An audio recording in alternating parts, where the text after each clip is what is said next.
Brian dan Sally mengenyam pendidikan yang baik. Mereka bertemu dan akhirnya menikah. Mereka memiliki pekerjaan yang baik.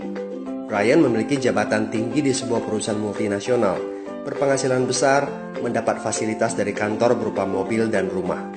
Mereka sangat menikmati hidup. Sering nongkrong bersama di coffee shop sepulang kantor, nonton di bioskop, mampu membeli baju dan tas yang matching, dan pergi berlibur sesekali. Tapi, kenyataan sebenarnya tidaklah demikian. Utang kartu kredit mereka terus menumpuk tak berujung. Setiap akhir bulan merasa kehabisan uang. Mereka memiliki barang-barang bagus, tetapi tabungan masa depan kacau balau. Brian dengan mudah membeli ini, tapi bukan ini. Tabungan 100 juta pun rasanya masih jauh sekali. Sudah kerja lebih dari 10 tahun, tapi belum sanggup membeli rumah sendiri. Masih tinggal di rumah milik kantor dan mengendarai mobil milik kantor. Tanpa disadari, keluarga ini menggali lubang kemiskinan. Keuangan mereka hanya cukup untuk membiayai kehidupan keluarga saat ini. Mereka harus terus bekerja untuk menghasilkan uang. Pertanyaan yang paling ditakutkan adalah bagaimana jika mereka sudah tua, kemampuan bekerja sudah menurun, atau salah satu anggota keluarga terdiagnosa penyakit serius yang membutuhkan biaya yang sangat besar. Apakah kehidupan Brian dan Sally mencerminkan kehidupan Anda? Apakah saat ini Anda memiliki penghasilan tetapi sebelum akhir bulan sudah merasa kehabisan uang? Memiliki hutang berkepanjangan yang tidak ada habisnya? Memiliki barang-barang bagus tetapi khawatir karena tidak punya tabungan? Memiliki hidup yang berkecukupan tetapi khawatir tidak mampu menyekolahkan anak-anak dengan baik?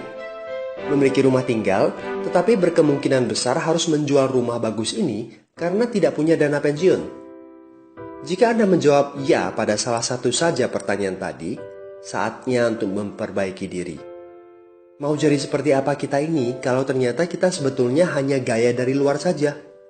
Mau hidup kropos seperti ini sampai kapan? Aha, mari kita mulai menabung. Nah, apakah menabung saja cukup? Berapa banyak yang bisa Anda sisihkan untuk ditabung setiap bulan? Mari kita ambil contoh. Anda berencana untuk memiliki rumah dan mobil.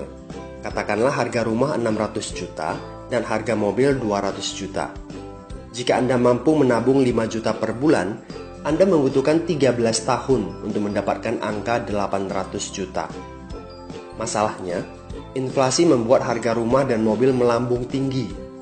800 juta akan menjadi 2,7 miliar 13 tahun kemudian. Jika kita asumsikan rata-rata kenaikan barang 10% per tahun. Ini masih soal impian untuk membeli rumah dan mobil. Padahal, masih banyak kebutuhan lain yang perlu dipersiapkan jika ingin hidup lebih baik. Bagaimana dengan persiapan dana hari tua? Agar di saat tua dan tidak sanggup bekerja lagi, Anda punya tabungan yang cukup untuk kebutuhan sehari-hari. Asuransi untuk keluarga? Dana pendidikan untuk anak-anak? Dana tak terduga untuk keperluan dadakan jika dibutuhkan, seperti keluarga sakit, dan lain-lain. Artinya, Anda perlu lebih banyak uang untuk ditabung. Bayangkan jika satu bulan Anda hanya bisa menabung kurang dari 5 juta. Sudah jelas, jika langkah Anda hanyalah menabung, Anda seperti sedang menggali lubang kemiskinan.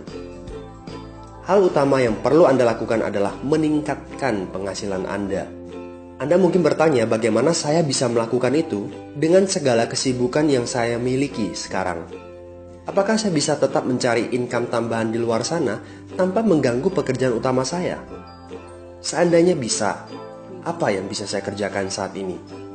Nah, langkah pertama yang perlu Anda lakukan saat ini adalah menghubungi teman yang menunjukkan video ini kepada Anda. Dia punya akses untuk jawaban dari pertanyaan Anda. Informasi. Itu yang Anda butuhkan saat ini. Terbukalah, seperti parasut, pikiran hanya dapat bekerja saat terbuka. So, segera hubungi teman Anda dan dapatkan video informasi berikutnya.